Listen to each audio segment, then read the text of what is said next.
How many of you have been in this profession for fewer than 5 years? How many of you have been in the profession between 5 and 10 years? And how many of you have been in the profession greater than 10 years? Wow, that's a good mix. That's a really good mix. This is not going to be a basic insurance 101. I think most of you probably sat through a million of those punishing episodes, and so we're not going to do that. Nor is it going to be a commercial for CAU. There's plenty of other times to do that. This is a program that I did a couple of years ago with Drew Terrell from Whiteford Taylor Preston down in Washington. He and Ray Vaya and I did a program at the law seminar about this question of trying to help professionals and boards navigate the process of how you actually use these insurance policies. You know, you spend so much time being barraged with these seminars on what the insurance policies are, what they represent, and how to tell the difference, and all that's got its place. But far too little time is spent actually trying to help you navigate the process of how you use them. Okay? So with your indulgence, that's what Sherry and I talked about. That's what I thought we would spend some time doing today, if that's okay, in the guise of trying to be as helpful as we possibly can. I didn't introduce you. This is Doug. Charlene, Carol, and I took the 205 class, and he actually made insurance fun the way he broke it down. Yeah. So, plus he's comical. Plus, I'm stunningly handsome. So I thought he would be good to bring in for us. We'll see. If I can't get this to go, we'll just do it off the outline.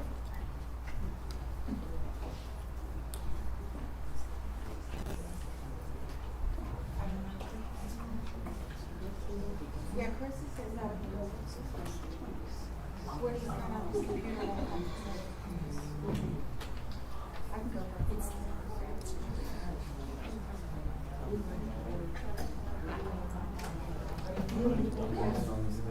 I can do that.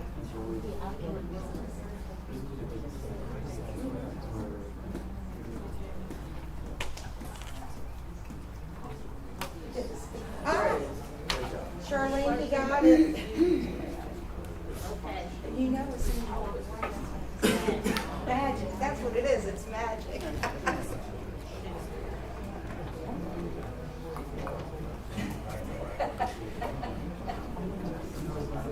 Yes. Even a blind squirrel once. So my name is Doug Henkin. I'm with Community Association Underwriters. All we do is association insurance. I've met some of you, had the pleasure of meeting some of you. Some of you had to tolerate my nonsense in other circumstances before. Some of you may know my associate, Mike Romano, who's been very active up this way in the Chesapeake chapter and some events. He's the younger, handsomer, and yet not as wise version of me. Anyway, I've been doing association insurance for 21 years with CAU. It's all we do. That's the sum total extent of the commercial for CAU. There's a coverage highlight thing in there. Obviously, anytime you want to talk to either Mike or I any further, please feel free to give us a call. Did everybody get one of those flash drives that wanted one? No. All right, so how many short am I? About 10, 5, 10? All right, Sherry, I'll send you a box with about another dozen or so, okay? So we're going to talk, as I said, we did this at the law seminar, and I also did this at the Virginia Leadership Retreat. And it's really, it came to pass at about 4:30, 5 o'clock last night. I found myself on the phone yet again with a board president asking the quintessential question. Why in God's name is the Association's insurance being involved in this particular case? This had nothing to do with us. It's only between 404 and 304. Why are we involved? Has anybody ever had that conversation or heard some reasonable facsimile of it? Yeah. Do any of you just manage homeowners associations and community associations? Any of you not do condos at all? Okay. Well, unfortunately, then some of this is going to be mind-numbingly boring for you. Oh, he's going to get Okay. All right. Incoming. That's right. Yeah, that's a little bit better. So when it comes to property damage coverage, whether it's a condominium or HOA, what we're going to talk about is the claims process. What is an occurrence? What's a covered cause of loss? What's covered property? How do you navigate the issue of under the deductible and over the deductible and who pays what, when, why, and how? See how I did that? Like that. And is it ever okay to let the unit owners fight it out? Sherry, you sat through my M205 earlier this year. Is it ever okay to let the unit owners just fight it out? It's under 5,000. Wrong is the answer to that. No, it's never okay. Just let them fight. I was not as good as I thought in that class. We're also going to talk about liability insurance and third-party claims filed by somebody else, including a union owner, where appropriate, against the association. These would involve both commercial general liability, these are bodily injury, property damage things, as well as D&O claims. Right? So we're going to do all of that. It's only going to take us like 8.5 hours. You in? What's your name? Ruth Ann. Ruth Ann? I'm Doug. Very nice to Hi, meet you. Doug. You'll I gotta warm- leave after 8 hours. You'll warm up to me, trust me. You're fine. So we have to start with a basic premise. Okay? No. That's lost in space. Huh? Never mind. That just showed my age. Never mind. Yeah. There are two things you have to remember about insurance policies. Number one, the existence of an insurance policy does not compel its use.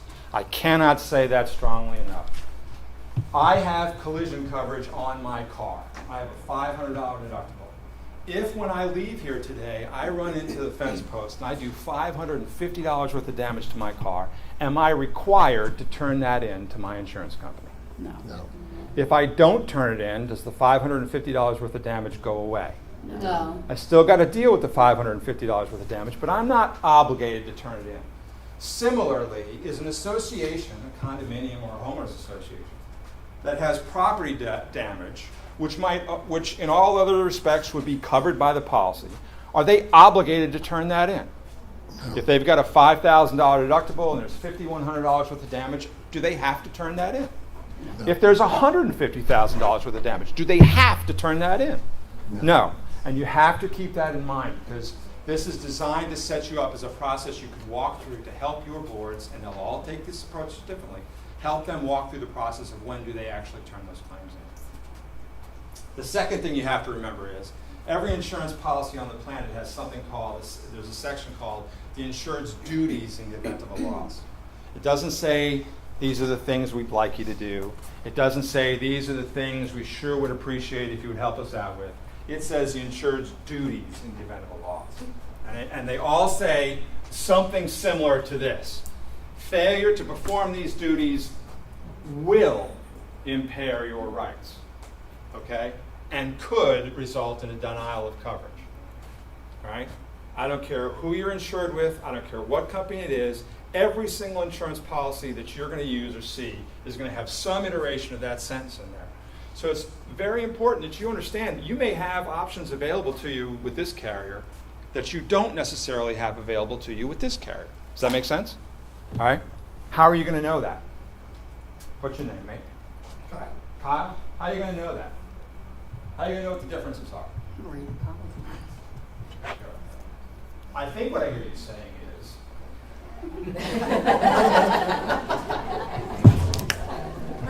Kyle, you'll permit me to translate for everybody else in the room. The same way you're going to know everything else, you have got to start developing relationships with and talking with the insurance professionals you work with. And so do your boards of directors. There are 168 hours in a week. 168 hours in a week. In any given year, there are probably about 8,500 hours. I mean, there's a whole leap year thing, and no nonsense. I don't care who the association is, how busy they are, how much they got going on. Certainly, they can all find 30 minutes during those 8,500 hours during the year to talk to their insurance professional, one of the 2 or 3 most important advisors they have. They have you, they have the legal counsel, they have accountant and insurance, right? And the insurance is the only contract they're legally obligated to have in their governing documents, right? Anybody ever come across a set of governing documents that says the association shall hire a pool company? No, but they all say you got to have insurance of some make, shape, or form.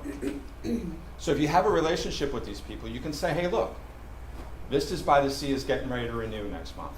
We'd like you to come and talk to us for half an hour. Walk us through just the highlights of the policy and help us understand this. What are your rules? What are the duties imposed on us for filing or not filing a claim in your policy? Because it may be different in the one I've got with this guy over here or with this woman over here. Is that fair? Okay? So keep that in mind. You're not obligated to turn a claim in, and you have to understand the duties, because both of these will be overriding themes as we go through this. So, first-party property losses. These are losses that involve damage to property which the association insures. Okay? It could be a condominium building, it could be common elements, limited common elements units, it could be a clubhouse, it could be an entrance feature, a sign, a playground, a tennis court, paved surfaces, you name it. Right? These are all terms that you have to understand what they mean. An occurrence means an immediate, and direct, sudden, accidental, right? All of those words have meaning. A pipe broke in Unit 404 at 2 o'clock in the afternoon on Tuesday, July 7th. Right? A kitchen fire broke out in the clubhouse of Vistas by the Sea at 11 o'clock at night on Wednesday, July the 8th. Sudden, immediate, and direct. Okay? As opposed to, well, we just found out that water's been leaking in through the gutter for the past 6 or 7 months into the upper level unit. I'm not saying the latter situation is going to be covered, but you're going to run into a problem with the occurrence, right? Understand that distinction? Sudden, immediate, and direct. Right? What is a covered cause of loss? It used to be that insurance companies said these are all the things we cover. Right? And they'd give you a list in their policy. We cover all these things. Those of you who have been doing this more than 10 years probably may have seen some of those policies way back when. Right? Now what insurance policies say almost universally is we cover every single thing that can happen to your property. Every single. Every. Except. Right? That's how they work. We cover everything that can happen except. And then we list the 4,000 things that we accept. Right? So when something happens, if you're interested in understanding whether or not it is a covered cause of loss, if what happened ain't on the list, then it's covered, which means you have to turn it in, right? No. You don't have to. See, I thought somebody would go for that. Now, somebody always falls for that right out of the box. But not today. All right? So covered cause of loss means a cause of loss that is not specifically excluded by the policy. All right? And covered property in a condominium means almost universally the following three things. The common elements, the limited common elements, and the units as they were originally conveyed by the developer. This is the conversation I was having with this board president last night. Okay? The unit owner had a plumbing leak in her unit, her toilet malfunctioned. These things always happen while somebody's on vacation or at 2 o'clock in the afternoon when everybody's at work, right? They never happen when the ball game's on at 8 o'clock at night and everybody's sitting around the house, right? So this is what happened. This wax rings, hers was a washing machine thing. The wax ring thing was last. Hers was a washing machine hose that didn't burst altogether, but just it snapped a little bit. And went for best guess everybody has is about an hour before somebody caught it and turned it off. So she says to me, "What? Please tell me it's fine. We have nothing to do with this. This is her washing machine hose. Shouldn't she have to take care of hers and the unit below hers? This makes perfect sense, doesn't it? Right? It makes perfect sense to me. I'm a human being. That makes perfect sense to me. That's her washing machine hose. Why shouldn't she be responsible? I hate that word. Responsible for taking care of all that. Okay? Well, all I was trying to get her to understand was that if they decided to turn the claim in, we would be obligated to handle it because you have an occurrence, sudden, immediate, direct. It is a covered cause of loss, and it resulted in damage to covered property, didn't it? It damaged the unit, it damaged some limited common elements in the floors between the units. All right? All of those things are true in this case. So they can turn that in if they want to. And if they turn it in, and provided no other terms and exclusions or conditions apply, if they turn that in, master carrier is going to go out and do a complete estimate of damages and write one check for the sum total of the loss less the deductible made payable to who? The association. Association. Right? But she didn't want that. She said, no, what she wanted to do was have me issue a denial letter. She said, she wanted us to be the bad guys, essentially. And after about 45 minutes on the phone, I got her to admit that. 'Cause that's just how I operate. So what she wanted to do, she wanted us to be the bad guys. She wanted to turn the claim in so that we could send her a denial letter saying, no, this happened in the unit, only from the washing machine hose. It's got nothing to do with the association. Because then she could take it to the individual owner. No. Can't do that. If all of these things are true, if you've got an occurrence resulting in a covered loss to doing damage to covered property, it's covered. Okay? And if you turn that claim in, to the extent that the damages exceed the deductible, the master policy will pay it. Does anybody have any question about that?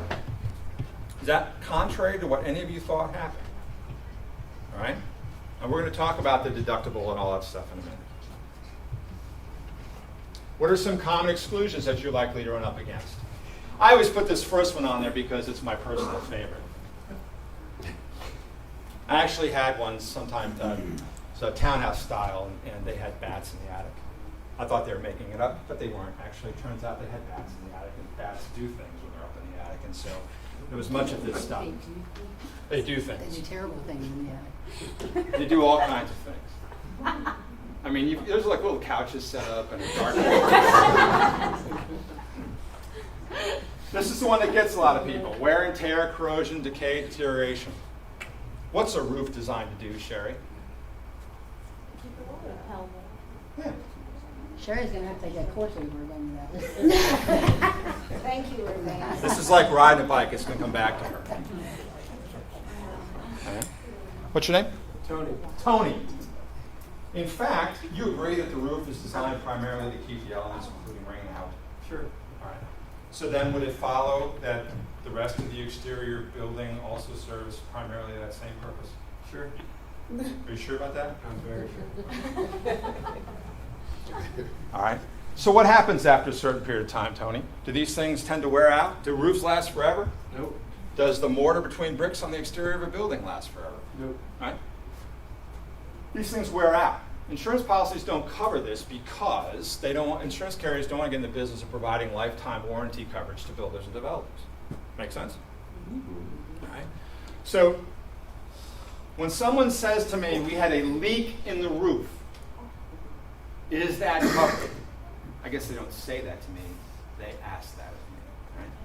We had a leak in the roof. Is that covered? I don't know. Maybe, maybe not. The only way to tell for sure is to get somebody up there and take a look at it. There will be cases like that where it's not a slam dunk, where you've got to have somebody go out there and take a look at it and give you their best guess as to why the water got in there. The roof may have been damaged, right? From a lightning strike or hail or the wind. You get these windstorms like the one that blew through here last week, which kept me up for an hour at night, right? And that wind was blowing through there, and you get shingles and siding and stuff and fascia board blown off, and rain comes pouring in through there. That's a covered loss. If it just wore out, the mortar just wore out, or the underlayment on the roof just wore out and needed to be replaced, that's probably not going to be a covered loss. All right? This second one is also, the fourth one actually is also a favorite of mine. The continuous or repeated seepage or leakage. I like it for two reasons. Number one, it has the word seepage in it. How can you not like a sentence that has the word seepage in it? And number two, the word continuous. Now, I was in the room a few minutes ago when we did that first slide. I was here, so I remember it. We said sudden, immediate, and direct, right? And accidental. Sudden and immediate and direct. These policies all use this word continuous in their exclusions for a reason. It is meant to directly countermand that sudden and accidental phrase in the policy. All right? Now, just because you've got some things that have happened as a result of this, doesn't mean your claim's going to be denied. doesn't necessarily mean it's going to be denied. But you have to understand in that initial phase, whether you're trying to decide, do I turn this in, do I not turn it in, you're also managing expectations of the owners, right? Is that fair? Yeah. I mean, if I live in your association, Tony, and I come to you and I say, look, I had water damage in my unit yesterday. And you say to me, oh, don't worry, I'll call the Madison Insurance Company. No, come out and take a look at it. What do I hear you saying? I'll cover that for you. Exactly. Everybody hear that? You don't know that's been paid attention. Right?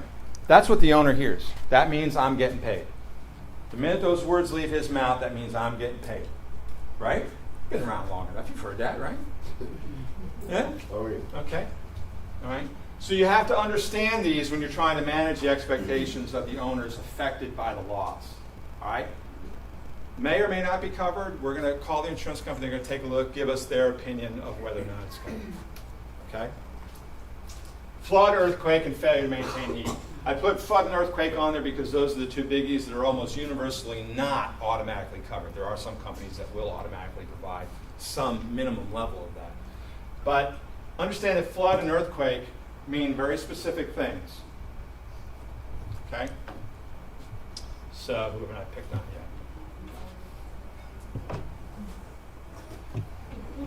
What's your name? Nicole. Nicole. Are you having fun yet, Nicole? Absolutely. Because you looked there a minute ago, you looked like you were you'd rather be getting hit in the head with a board than be here 1 minute longer. Insurance, it's fun. Okay. See, this is the thing. It is fun, isn't it? Absolutely. Right? Of all the stuff you have to deal with, what's more maddening than this? Nothing. Right? I mean, this is crazy stuff. I paid my dues every year. Every month I pay my dues on time, damn it. I send you a check. I'm not a problem. I volunteer for things when you need people to volunteer. I've been here from day one. I was here when the developer put the trailer up. You never have a problem with me, Nicole. Now, one time I need you, and you're gonna fart me around telling me I don't have coverage, I'm not gonna get this? Right? What does flood mean? If the washing machine hose breaks in 404 and it damages 404, 304, 204, and 104. True or false? It is accurate to say that you had a flood in the building. Wrong. Try again. True or false? It's accurate to say you had a flood in the building. False. Do you know what a flood is? Flood doesn't have those. A flood is groundwater. Groundwater that's outside the building. Groundwater that's outside the building that eventually seeps in or leaks into the building. That's a flood. The washing machine hose is just water damage. All right? But people will say flood because it's instinctive, right? I had a flood in the building today. I had a flood in the clubhouse. Right? I had a flood in the condo. No, you didn't. You had water damage. Now, why is that important? Because water damage has its own separate set of exclusions conditions that apply. All right? All right? And when you use the word flood, sometimes people say, well, do we have flood coverage? No. Well, I mean, this isn't covered? I didn't say that. You asked me if you had flood coverage. That was the question you asked me. I learned long ago that when you ask me what time it is, I am not going to tell you how to build a watch. I'm going to tell you what time it is. All right? So flood, earthquake, and failure to maintain heat. These are all common exclusions you'll run up against. So, there are only two situations that can happen when you have a covered loss. You have an occurrence as a result of a covered loss, which does damage to covered property. The resulting damage can either be below the deductible or above the deductible. Is there a third option? And don't some wiseacre say you can equal the deductible. It can either be the deductible or below or above the deductible. Is there a third option? Are we in agreement? Nobody's nodding their head. It's going to go as these. It'd be a lot easier if you just participate. Is there a third option? Theoretically, if you pay an exorbitant sum, you're going to know that. I am unaware of a single insurance carrier on the planet that will allow you to have property coverage for zero deductible. All right? So, how do you decide how you're going to handle this? So the first example is we're going to presume in all these scenarios you've got covered damages. First example is it's clear that the damages exceed the deductible. I don't know anything about what it takes to build a clubhouse. I don't know anything about what it takes to build a condo building. But I sure as the dickens know the difference between a $500 fire and a $5 million fire. Anybody in here not know the difference between a $500 fire and a $5 million fire? Okay? But you may have, but I don't necessarily know the difference if your deductible is $5,000. I don't necessarily know the difference between $4,800 worth of water damage and $6,000 worth of water damage. Right? So what you can do in these cases is you can call a contractor that you have a good relationship with and that you trust. You say, can you please come out and give us a preliminary estimate of what you think these damages are, so that they can help us in our evaluation of whether or not we're going to turn this claim in. All right? Anybody ever done that? Most insurance companies let you get away with that because you're dealing in good faith. You have a $5,000 deductible. The estimate comes in at $2,500. Is that going to affect whether you turn that claim in or not? Yeah. Sure. So in our example, you've gotten the preliminary estimate, or you know it's a $5 million fire. Clearly, the damages exceed the policy deductible, and we've already agreed that you're obligated to turn that in at that point. Correct? Right? No, you're not. Who said yes? Who said yes? Are you obligated to turn the claim in? No. It's a tough room. Somebody said yes. It's really a tough room. Okay? So you have two choices. You can turn the claim in or you cannot turn the claim in. All right? Let's say you decide you're going to turn the claim in. The damages exceed the deductible to a point where it doesn't make sense to self-insure. How do you decide what that point is? Let's go back to my example about the car. As I said, I've got a $500 collision deductible on my car. I've already decided, the redhead disagrees with me on this assumption, by the way. She also disagrees with me on the stand I take on the homeowner's insurance deductible. Our homeowner's insurance deductible is $1,000. And so I've taken the position that if we have damage to the house, we're not turning in anything that doesn't exceed the deductible by more than $500. So her position is, so you mean that means we have to pay the first $1,500 of the damage? I said, yes, that's exactly what that means. That's good math. That's 1,000. Well, I didn't say that. Because that would get me in a lot of trouble. So, but everybody's got a line in the sand. On my car, I've decided that if the damages don't exceed $1,000, I'm not turning it in. But if the damages to my car are $1,001, do you know what I'm doing? I'm turning it in. Now, that's just my own line in the sand. You guys can be really helping your associations if during their budget process every year you say to them, look, what's your stand on where you guys fit on the deductible? You've got a $5,000 deductible, or in the case of the HOAs or the community associations, you've got a $2,500 damage deductible on the clubhouse. Where do you guys stand on how much over the deductible the damages have to be before we turn it in? Is that a fair conversation to have with them? Are many of your competitors having that same conversation with them? I doubt it. Right? And you help them through the budget. Say, look, if your deductible is $5,000 and you're only going to turn claims in that exceed the deductible by more than $1,000, so any damage that's under $6,000 you're not turning it in, that's fine. That's great. Let's include in the budget, money for one of those deductibles if we have to pay it. You help them through that process. Next year, the number could be different. A new board comes in 2 years from now, they could have an entirely different number, couldn't they? Right? So you help them now, help them with that process. But to make it easy, we just say the damages exceed the policy deductible, you're clearly going to turn it in. Who pays the deductible? In Maryland, who pays the deductible? Owner. I heard two answers, the association and the owner. Both are correct. Isn't it true that both are correct? Yep. I got the suit and tie on. I think they're both correct. I've been around the block a few times. They're both correct. There are situations where the association could pay that deductible, be obligated to pay that deductible, or there are situations certainly memorialized in the Maryland statute where the owner could be obligated to pay that deductible. All right? And you all understand those differences. The tricky part gets into townhouse architecture. Anybody manage a townhouse-style condominium? Those are the worst, aren't they? Thank you. Yes, they Those are the worst. I think the only thing worse than a townhouse-style condo is a 15-story high-rise or higher. But the townhouses are their own special breed of nightmare because the owner could have the sole maintenance obligation for some parts of the exterior, and the association could have the responsibility to maintain other parts of the exterior. And I've had management professionals and boards say, well, look, yes, we agree, the flashing blew off on the thing, but all the damage was confined to that unit. Doesn't the Maryland Act say that that means they have to pay the deductible? No.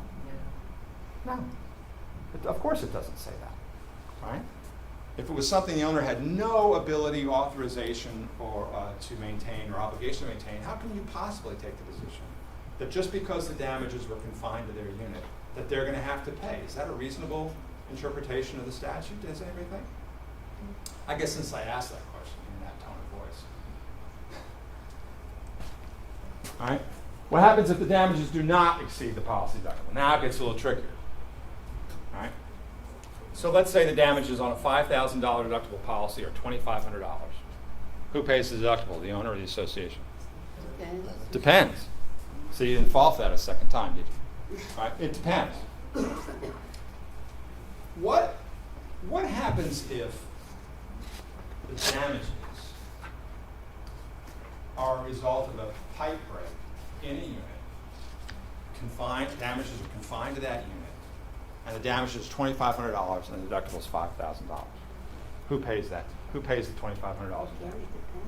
It depends what the governing document said. So the claim is a washing machine hose in 404 bursts. A washing machine hose in 404 bursts, and it does damage to 404 only. $2,500 worth of damage to 404 only. There's a $5,000 deductible on the policy. Are you turning that claim in? You've got a preliminary estimate. It's $2,500. Are you even going to turn that in? No. No. Okay, we're all in agreement on that. Right. But you still got the $2,500 worth of damage. Who pays it?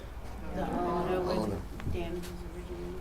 Now, there are attorneys who will say to you, and I've had these arguments, they usually involve many glasses of brown liquor, I'm not going to lie to you. The issue of, well, if it's not a claim, is there a deductible? This sort of esoteric nonsense. This is my position, not the legal. I've swayed some of these attorneys myself. This question of, well, if you didn't turn it in, there's no claim, so therefore there's no deductible. So maybe the association paid, maybe not. I think that's silly. But you should confer with the legal counsel for your own associations in these cases if you have any question at all. My view, and the view of many, is that what that statute means is that the first $5,000 of damage as a result of something emanating from a unit is the responsibility of the owner of that unit to pay. Okay? But you should definitely check with legal counsel for your associations when these situations come up. Because the under the deductible situation is a lot trickier to navigate than the one above. What happens if there's no damage to 404? All the damage is to 304. Washing machine hose breaks in 404, and it floods, right, Nicole? It floods 304? Right. I was just giving you a hard time. Water damage. All right? Flag. So, washing machine hose in 404 breaks. It does water damage just to 304. There's not a lick of damage to 404. $2,500 worth of damage to 304. Who pays $2,500 worth of damage? The owner made it 404. I think the owner of 404. But again, you have to understand what your specific documents for that association say if you have any questions at all. All right? And we're going to get to letting the union owners fight it out in a minute. Well, we might as well get to it now. So the damages to 304 are $7,500. No damage to 404. What's your name? Dave? So Dave, in our example now, the damages to 304 are $7,500. There's no damage to 404 at the loss originated. Okay? I promise I won't ever come walking around this. But reflect Okay. business. We got that. Sitting there and comfortable, you gotta go like this because he's gonna come walking around. I promise I won't. And I promise not to embarrass you again by calling that behavior out.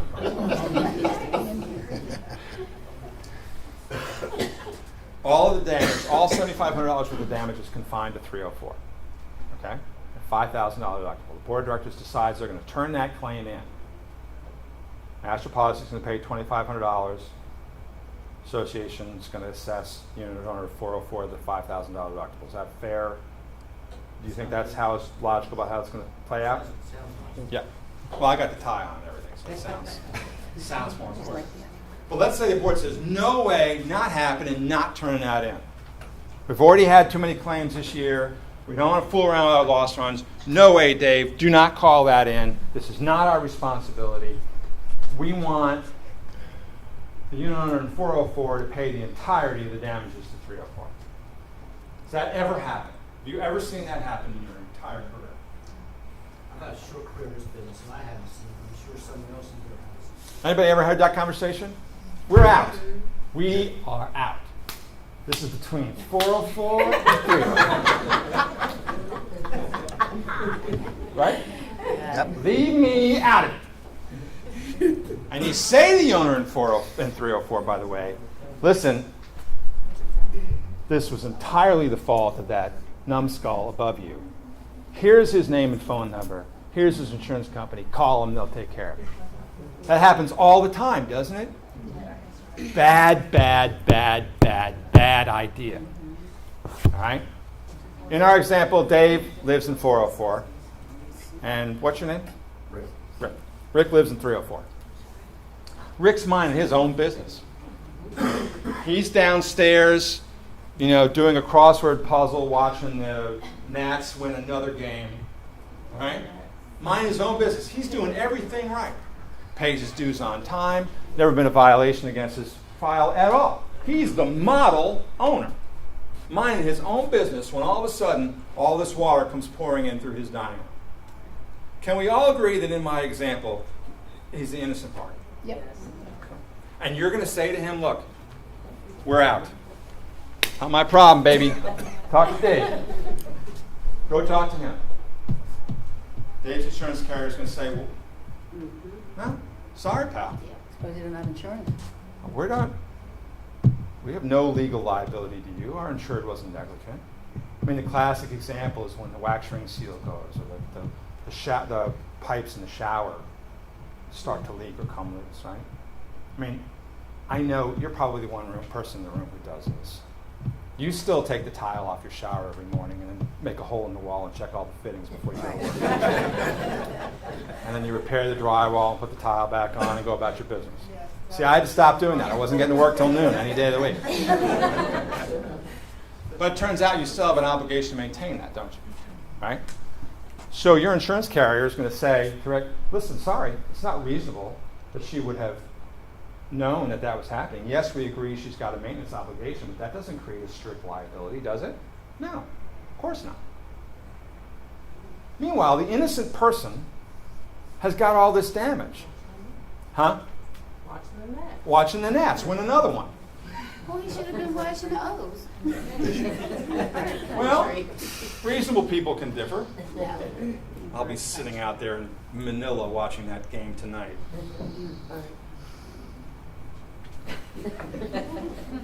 I like that. Bird country. So that's the problem, isn't it? That's the problem in a nutshell. And Rick's been paying his dues just like everybody else, entitled to the insurance coverage, right? So is it ever a good idea, in your view, just to say to the zoo owners, work it out? No. It's never a good idea. Now, you maybe hear other people tell you otherwise, and I'm certainly not, I'll be serious for a moment. I'm certainly not the end authority on this, but I've been doing this for 21 years.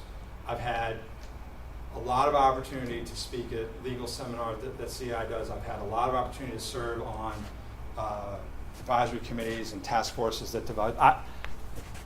I have never heard an argument that makes sense to me that calls for the notion that you ought to just let the two owners fight it out, because it always ends up bad. At some point, Rick's going to run out of patience. He's going to say, you know what? Fine. Here's the lawsuit papers. Right? Meanwhile, 6 months, 7 months, 8 months go by. a condo association down in near Woodbridge, Virginia. They did that very thing. They told the 2 unit, never called us, never put us on notice of the claim at all. Was that first slide I had up there about duties in the event of a loss? Right? Failure to perform these duties will impair your rights. So a year and a half later, she calls. Why? Because I got suit papers. The damage in the lower unit still wasn't repaired. Now, she didn't have her own coverage either, the woman who lived below. So that complicated the matters. But nevertheless, she was an innocent party. It was truly like what I've just said. She minded her own business. She had water damage. Okay? And so they ran into coverage problems on the defense because they'd waited a year and a half to turn it in. So the unit owner to unit owner thing is never a good idea. Help your boards decide ahead of time. What are we going to do? Decide it ahead of time.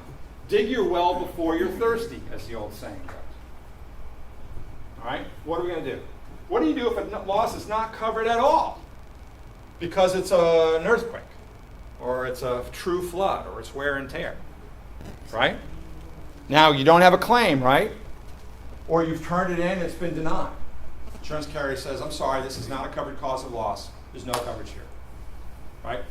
Do you already know now how you're going to handle that with your association boards of directors? If you don't, my suggestion to you is that you get to a point where you know, or you get to a point where your boards of directors already know ahead of time what are they going to do in that third scenario. Does that make sense? Yeah. Isn't the theory that the condo, you have to consider that the person may not have insurance or can't due to the condo? According to the documents, the condo ultimately would be responsible rather than an owner. Yeah, you can't, the decisions you make can't be based on whether or not you think the owners have their own insurance, and it can't be based on whether you think they ought to have had their own insurance. All the decisions you make about filing a claim or not filing a claim have to be in accordance with the authority and direction given you in the governing documents, period. And there will be situations where the association has to contribute, either out of its own pocket or from its insurance proceeds, and there will be situations where owners have to contribute, okay? And the same thing happens, the first slide talked about those losses that don't exceed the deductible. Same scenario happens in the reverse for those that do exceed the deductible. $150,000 fire, you decide, the board decides they're not turning that in, which is their right, correct? Yes. We all agree? That's their right. They can decide not to turn it in. They still have to decide what they're going to do about the $150,000 worth of damage, right? And that's what this is meant to help walk them through. All right? Is there some portion of that they can slough off on somebody else? You guys are actually very fortunate. DC just caught up to this last year. You know, actually having some firm direction in the statute is an enormous help. Virginia is a mess. I mean, Virginia's all over the place and gives no direction on how this ought to happen. But keep this in mind. This last one really doesn't apply to you. Again, this was a thing that was done on a nationwide basis. There are some states that still allow the use of deductible resolutions, but in Maryland. Are you 100% Maryland? You have communities in D.C.? It's all Maryland, right? Not for What's that? Minnesota County, one. One of them. All right. Any questions about any of that? All right. I promise the next few will go quickly. I'll be done shortly, I promise. We've already talked about, can you leave it just to the owners to work out? What about the owner acts, omissions, or negligence? Somebody says to me, well, yes, Doug, we certainly understand, because you say it so eloquently, we certainly understand why this would be covered if we turn it in. We certainly understand that. However, isn't it also true that because the loss was the result of the owner's negligent behavior, doesn't that change the rules? No. Does not change the rules. Right? In fact, if you look at your governing documents, I'll wait as long as you need me to. I defy you to find a single set of condominium governing documents that don't have a requirement in there that says that the policy has to have an owner's acts or omissions clause, which says that the unit owner behavior cannot deny you coverage you would have otherwise been entitled to. I can be sitting in my unit throwing cigarettes into a trash can. Deliberately, stupidly, wantonly. Doing that. Fire results. Can the master policy deny that claim if you turn it in? No. No. No. Okay, keep that in mind. We already talked about the other two elements. What was the origin of the loss, and can you just leave it to the owners to work out? All right, the liability and D&O stuff goes much quicker. Understand, if you understand nothing else about liability, this is liability claims for somebody else, somebody other than the association, either a unit owner or a third party visitor of the unit owner or a delivery person or something, makes a claim saying that they've been hurt or they've had property damage. So we're going to talk about the falling tree example. That's how we'll get there in a minute. Understand that to be covered for something simply means what it says. Right? I'll often get people will weave these marvelous tales. Let me ask you a question, Doug. 'Cause that's my name. That's how they address me. Let me ask you a question, Doug. Imagine, we've got that walking trail. It's got the exercise things. 10 years ago we talked about fixing those things, but we never really got around to it because, as you know, after the storm came through, we had to spend money we'd set aside for that to clear the trees over by the pool house. So we never really got back around to fixing the exercise trail. But just now there's renewed talk because there's new board of directors and they've got a lot of kids. We've had a lot of new families moving to the association. And they want to fix the exercise trail. And at the other end, there's a good time to fix the playgrounds there because we figure it's a good way the parents can exercise on the trail. Now, if we do all that, and it happens to be the third, fourth, or fifth week of the quarter, and a snowstorm comes, and there's a little bit of damage on the playground, and somebody slips and falls on the walking trail trying to get there to help their kid, are we covered? Yep. Could you repeat that, please? Okay? What they're really asking me, 99 times out of 100 is, are you going to pay that person? Right? Because if I say yes, you're covered. What do you mean we're covered? Why is that person going to get it done? They have eyes in their head. They can't see snow on the path. So I didn't say they were going to get paid. Did anybody hear you say they were going to get paid? I answered the question you asked me. Are we covered? So it's important to understand what I mean by are you covered. That's what that first definition is. And all this is in your slides. So that's what it means to be covered. All right?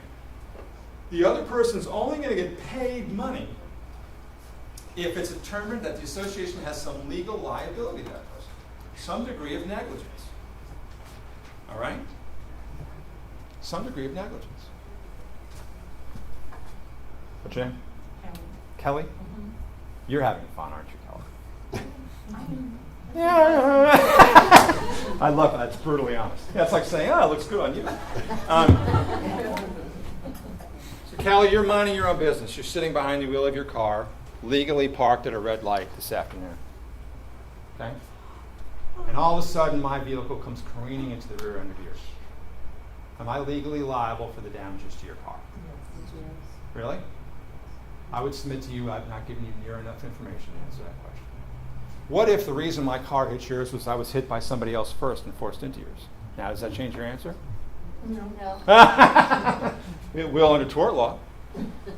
It will under tort law. If I'm sitting there also legally parked behind you, and someone comes careening into the back end of me with such force that they push me into your car, there's not a court in the land that's going to find me legally liable for your damages.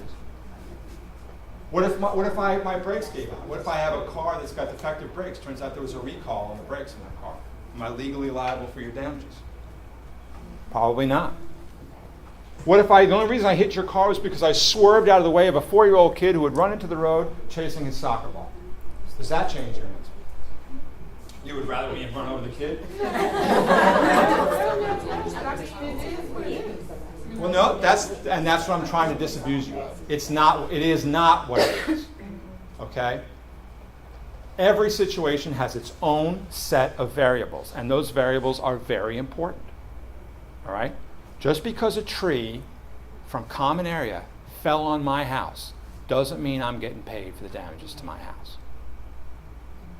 Just because I run into you at an intersection doesn't mean I'm legally liable.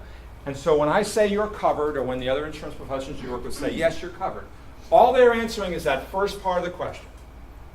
Liability is going to be determined by other people. Liability is going to be determined by claims adjusters, attorneys, God forbid a jury somewhere. All right? Somebody else is going to decide whether or not that person actually gets paid. So all you can focus on is this. But when it comes to a claims process, remember, when you've got a claim like that, the sooner you turn it in, the better. Because you permit your insurance carrier to investigate the loss. All right? This is pretty basic. Everybody understands about this, right? To slip and fall on black ice. There's no such thing as black ice. I've been drinking brown liquor for a long time. Every ice cube I ever put in my glass was clear. Yes. All right? D&O. Key here is separately from the commercial general liability. These are claims that decide that you did something wrong, a wrongful act. I cannot stress with enough importance when it comes to deciding whether you're going to file a claim on these things, the minute, and I mean the minute, the actual moment it happens, the very second it's in your hand. I mean immediately. Do not pass go immediately to jail situation. The minute you get anything in writing from anyone alleging a specific wrongful act, you did something you didn't have the authority to do, you failed to do something you're required to do, or you in some other way committed a wrongful act, followed by a specific request for damages, what should you do immediately? Turn that in. Now, when you have your conversations with your insurance professionals, which you're all going to do now, right? Because one day of talking about insurance ain't enough. You're going to do it again. All right? Different carriers will have different thresholds for that. But I'm telling you, when somebody stands up at a board meeting and says, if you don't do X, Y, and Z, you're going to hear from my lawyer, you don't need to call me. That same person goes home and sends you an email saying, I'm sick and tired of this kangaroo court you people got up there. You know, things don't change pretty quickly. You know, you're going to hear from my lawyer. I don't need to hear about that either. But the minute that person goes home and says, this will follow up tonight's board meeting where I specifically allege that you held the elections improperly last year, you've ignored all of my previous requests, I'm telling you right now you didn't have the authority to hold that election. And if you do not immediately hold new elections within the next 6 months, I want you to hold new elections right now. Or I want you to cease and desist with the violation notices. Yes, I know I've got the wrong colored door. I've heard about it now for 6 months. You don't have the authority to tell me what kind of door I have. Now keep in mind, I'm not questioning whether you do or not. See, you wanted to get agitated. That was your reflex motion. You want to say, wait a minute, we do this. I'm not questioning that. All I'm saying is a specific allegation of a wrongful act where the person asks for damage in writing. Get that to your insurance carrier. Why? Because of all the insurance coverages we've just talked about, the D&O is the one with the biggest hammer in terms for denials. Insurance companies can't wait to get off of these things. All right? You are obligated to report those things. And if you don't, what they'll tell you is something like this. They'll say, well, look, had you reported that to us when it was first served to you, we would have had the opportunity to mount a defense or to settle this thing. Now you come to me 18 months later, after you've been paying your own legal counsel to kind of try to fight this out, and the legal counsel finally throws his hands up in the air or her hands up in the air and says, you know, this is not going anywhere, maybe it's time to get the insurance carrier involved. And then you're going to be surprised when they tell you it's not covered. So talk to the insurance professionals you work with. Say, look, what are the specific duties we have under our policy with you for turning in these claims? Does that make sense to everybody? You're saying the key is in writing. In So writing. if a homeowner makes a verbal claim or threat in an open meeting and there's plenty of witnesses, there's no obligation to. Most carriers are not going to require that you sign that in. To your earlier point, if there's a compelling reason for an obvious situation like the tree, the common tree falling in home, can you give an example of that where it wouldn't be association responsibility? Yes. As a matter of fact, that's where I'm going right now to close up. All right? So if a tree from if association-owned tree falls on a car or a house, does it make a sound? Right? That's the nature of your question. All right. So if you're sitting parked legally in an intersection, I run into the rear end of your car, am I legally liable if you're dead? No. I believe I told Claire. I believe I said not. It depends. If the association had shown us now that the threat and failed to act, then they would be obligated. Otherwise, that is considered an act of nature. Stand up. Why? Stand up. Come over. No, because if you tell me Thank God for paying. This doesn't give you enough information.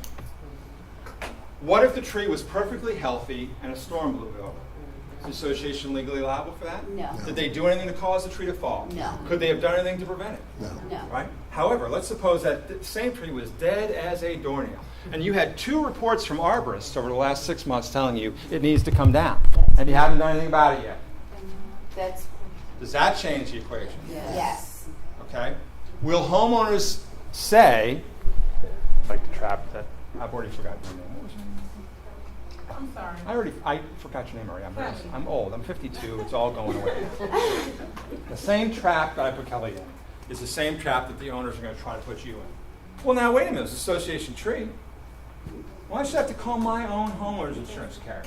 That tree clearly is on association property, right? It's a third-party liability claim. What did you think we did to cause it, or what do you think we could have done to have prevented it? It's otherwise healthy tree that gets hit by lightning. I promise I'll get you something. Gets hit by lightning or blows over in a storm. What would you?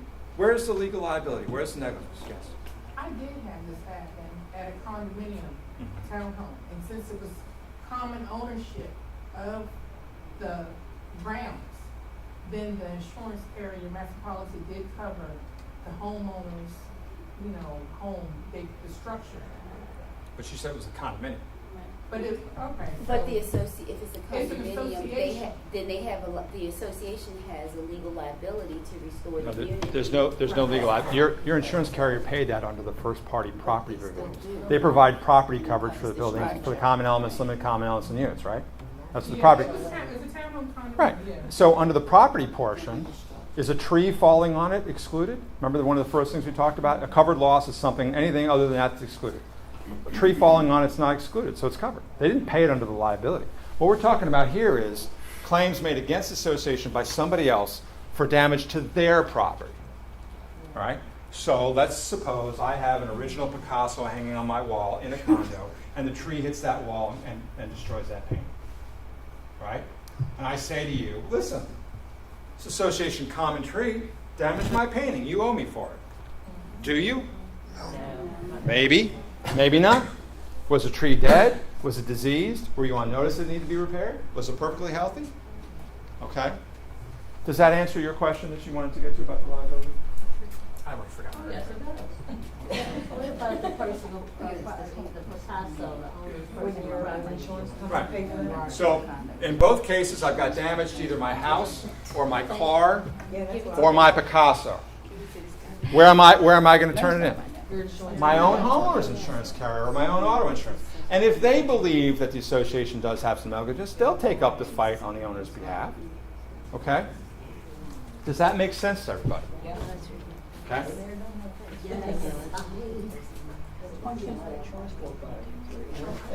I wanted to give you this because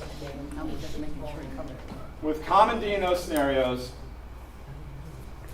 the legal nature of these 3 things, discrimination claims, fair housing claims, and breach of contract, are such that it really, if you leave here with any doubts in your mind about whether something in writing should be reported, these are what's happening all the time now. The D&O market has just been hammered by these over the last 3 years.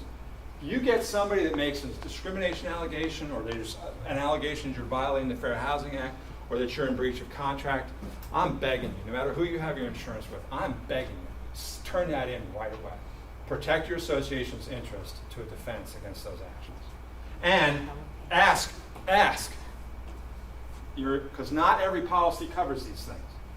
There are a ton of D&O policies in the marketplace today that specifically exclude the defense of these things. So you need to know whether you have those policies for your association clients or not. Okay? Any questions about that? Is it normal for D&Os to cover any sitting board or just current? That's a great question. Any sitting board or current. So any policy worth having is a claims-made policy. Okay? And I won't get too much in the weeds here because I've already gone for an hour and I promised Sherry I wouldn't go longer. So a claims-made policy means that in a classic property policy, it's an occurrence-based policy, right? A fire happens today, so whichever property policy is enforced today is the one that pays the claim, right? Everybody understands that concept? If I damage my car today, whichever auto policy I have collision-wise is what pays it. Good D&O policies work the opposite way. They say, whatever policy is in place when the claim is actually made is the one that will defend it. Right? So the underlying offense, the election that's in dispute, happened 8 months ago. And it's just now today that the claim's being presented. Okay? A claims made policy will say, yeah, even though we weren't insuring you when the elections actually were held, we insure you now when the claim is made, and so we'll cover it. All right? And so in those cases, they define covered people as being past board members, current board members, the estates of past board members, okay, for that very reason.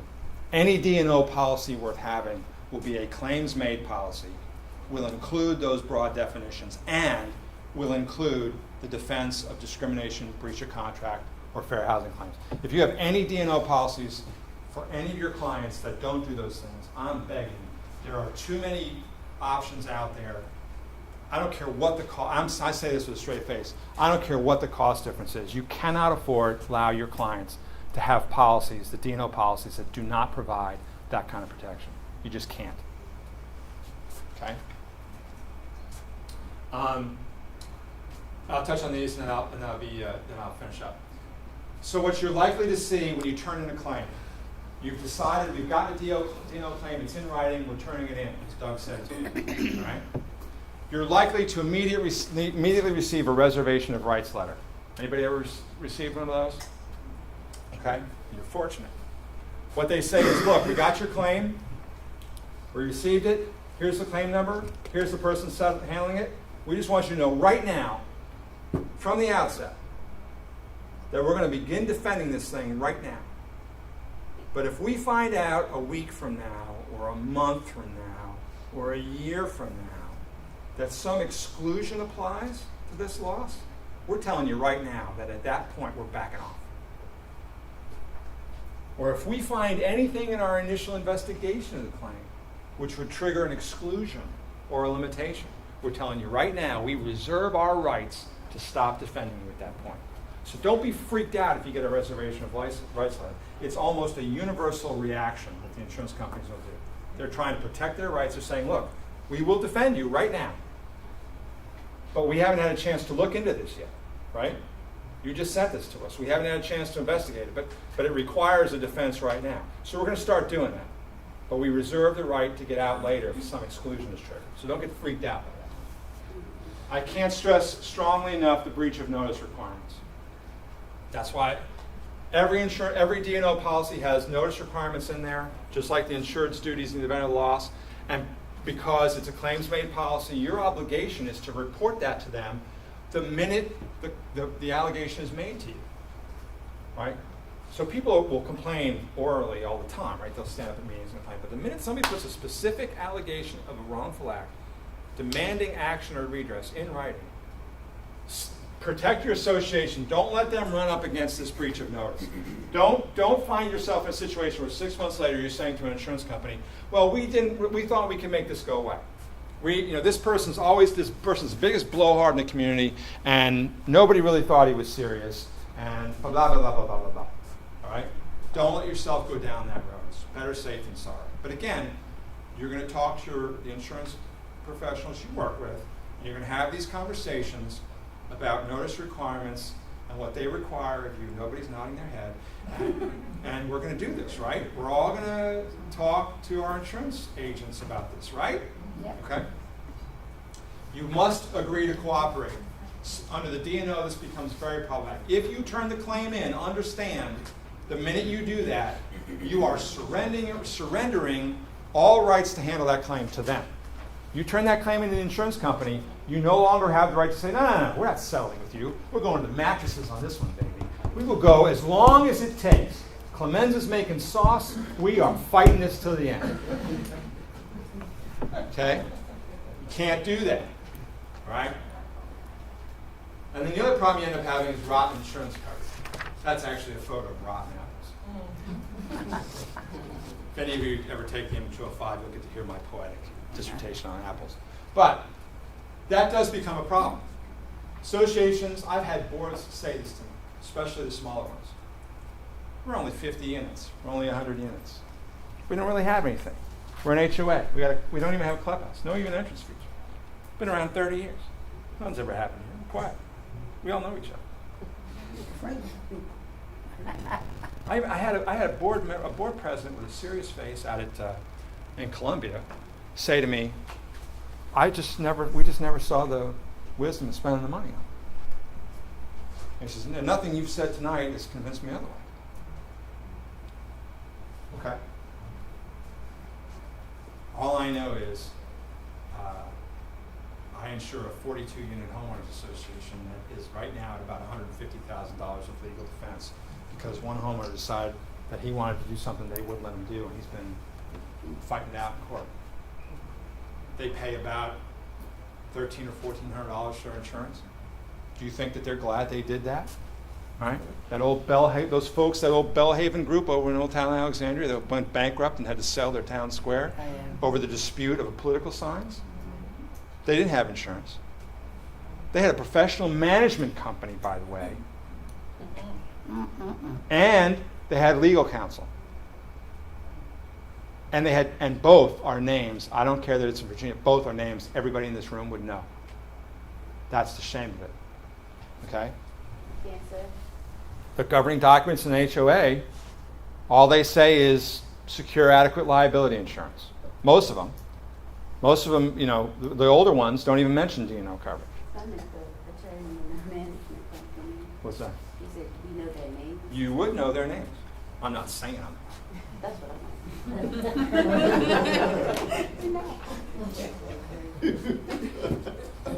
We had a moment there a minute ago. I thought we. Now you think like I don't know a turnip from a grapefruit. Okay. So the message I'm trying to give you through all these things, and that's the end of that. That's the end of that. So the message through all this is that you have to understand. The existence of insurance policy doesn't compel its use. However, every insurance policy has a section called the duties in the event of a loss. And those duties will apply differently, whether it's a property claim or a liability claim or a D&O claim. They'll also apply differently if the damages exceed the deductible, if they do not exceed the deductible, if they emanate from a unit only, or if they emanate from a common element. There's no one universal answer to this. So you have to sit down with your insurance people and your legal counsel and develop a strategy ahead of time for these questions. So you're not left with a emergency when you're on call on a Saturday and you get some phone call because something awful's happened, and now you got to decide how you're going to handle this claim. Because if you don't handle claims, it's like everything else. What's the most important thing a board of directors can do? Consistently and uniformly enforce the rules of the association. Consistently and uniformly enforce the rules of the association. You do that, you solve 90% of your problems. Right? So this sort of piecemeal thing, that's the point of this. Step away from the piecemeal. Don't allow yourself to get into these debates about obligation and responsibility and nobody likes Mary Johnson anyway, so we're not going to turn in her, you can't do that. All right? Any questions? I have one question. What if it's a attempted break-in or break-in of the unit and say windows or doors or whatever got? In a condo, somebody breaks in or attempts to break into my unit through the sliding glass door. Is that a fair characterization of your Correct, question? yes. And so your question is what? Is that a claim under the association policy? Okay, Especially if the do we have an damage- occurrence? Yes. All right. Is vandalism, breakage, is that a covered cause of loss? I'll help you out with that one. Yes. Okay. Did it result in damage to covered property? Yes. Okay. So do we have something that could be a claim, if it would be a claim? It meets all the three thresholds, right? You have Well, it's under occurrence? the deductible. Don't get ahead of me. Yeah. I'm going to ask a question. You had an occurrence that it was a covered cause of loss doing damage to covered property. If you turn that in and it exceeds the deductible, will the insurance company pay? Well, yeah, if it exceeds the deductible, Right. yes. Okay. So is that the nature of your question? No, kind of. Well, what did I miss? Nothing, that's okay. Doug, let me ask you something. What about, I put our insurance companies on notice when an occurrence has happened and we're not sure who the responsibility is yet, okay? I had a waiver that I had to sign. We just don't know whose responsibility either the county, another development, or ours. And it's going to be a major claim, whatever it is. What's the nature of the claim? It's a sinkhole Okay. that's grown extensively. Okay. So I put the insurance company on notice, but I didn't want to put in a claim. So I just want you to, in case it comes to that. Because you don't have a claim, do you? Do you have a claim at this point? We would, because some properties gone down in the sinkhole. Land is not covered. Well, it's not only land. Land is not covered property. Well, what else is it? Paved surfaces? Right. Okay. All right. So is sinkhole collapse a covered cause of loss under your policy? Maybe, maybe not. Every policy is different. So I don't know if you have a claim or not. No, they're coming out to look at it to see, but it's not, that. Suppose, is it only strictly lost runs that would affect any? Oh, okay. So the question you're really asking me is, in situations like this where we turn claims in, and then and turns out at the end of the day maybe it's not covered because it's not going to exceed the deductible. We were wrong. We got initial estimates said it was going to be $10,000. Turned out to be $3,500. If we'd known that at the beginning, we wouldn't have turned it in. Or in your situation, we've turned this claim in just to get the investigation going. Now it turns out it's not a covered cause of loss, or the county's going to come over and take it over. Are we going to be penalized come renewal time because that loss appears on our history? Is that a fair characterization of the question?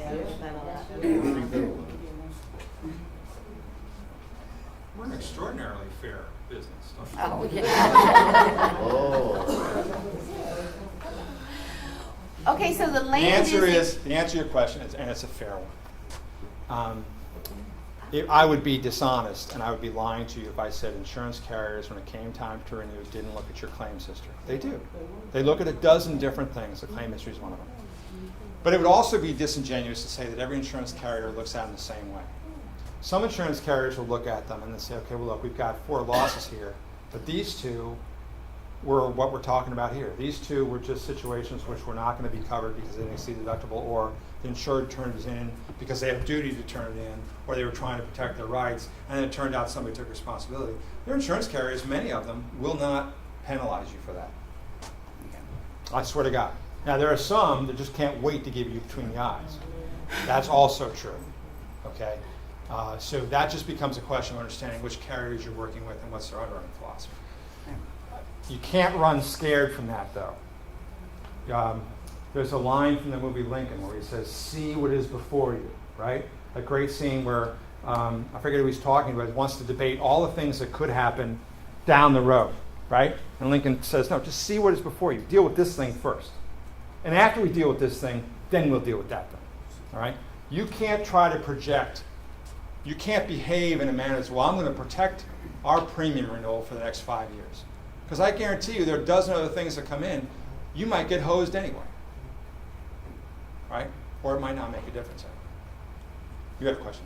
Yeah, mine might be, in transfer from one management company to another. And you don't have enough backup of what occurred prior to you taking over management. So basically, all you have is the homeowner's claim and the board's recollection. And that claim hasn't been turned in yet. All right, so there's a claim that's been turned in. It was turned in during the old management company's No, reign. turn in with the new management. Okay. We're the new management. And so now you're We trying have to, a lot of history but you don't have the prior. details on all the stuff that led to the claim being filed. Correct. So what's your question? How do they investigate that, The and insurance how do company's they? problem. Yeah. They do their best. I mean, it's like anything else. It's like investigating a crime, right? You do what you can. You interview people. You review what records are available. You talk to the parties involved. You look at are there any other records involved. You do the best job you can to investigate the circumstances of the loss. Or at least my lunch. Anyway, obligated to participate with the investigation? That's an excellent question. That's one of the better questions I've ever heard, honestly. Who is the insured under the policy? The association. And all the homeowners. All right. So who has the contractual obligation to do anything? Association. All right. That's who has a contractual obligation. Now they can and often do, like in the case of the clients you manage, pay somebody else to assume certain parts of that obligation, but ultimately the obligation to maintain records and to conduct themselves in accordance with the authority granted them under the bylaws lies with them, right? So there's nothing to compel the prior management company or the management company before that to cooperate with anything. The insurance company has no standing to compel them to do a damn thing. Now, if they get subpoenaed, right, if it does go to court, then they're going to have to produce records that are specifically subpoenaed. But in the interim, they have no obligation to help you or us out. Well, they probably only have recall too, because supposedly they turn over all records to the new management company. So I love that. The What? managers recall. It's crazy. I love that. The neat boxes, right? The example we talked about in 205. All the neat boxes are being color-coded in tabs and organized by date, and all the old stuff thrown out, but only the current stuff in there. It's all neat and orderly. Because that's how you turn over communities to other people, right? Physician, heal thyself, and then we'll talk about other people's ill. Any other questions? I do, I have one. Is a flood, if you have flood insurance on a policy, if you have it on, it still doesn't cover any subterranean surfaces, right? Subterranean surfaces. Basements. Flood policies What comes in will and goes not out. cover personal property or contents in the basement. So if you have furnishings, you have a community room in a basement level, Right. and there's, even if you have flood insurance, you're not going to get coverage Right. for the possessions, but you'll get coverage for the damage to the structure itself. Okay. Anything else? What did we decide? Need about a dozen more of those flash drives with the risk management articles on them? I'll send them. If you have any other questions, please give me a call. Even if you have, I tell people this, I say this honestly, even if you just have questions and you want a refresher or somebody impartial to bounce a question on, don't ever hesitate to call me. I love the sound of my own voice. I love talking about this stuff. So I'm happy to discuss it with you anytime you want. And thank you so much for agreeing to spend some time with me this morning for inviting me out. I really appreciate it. Thank you.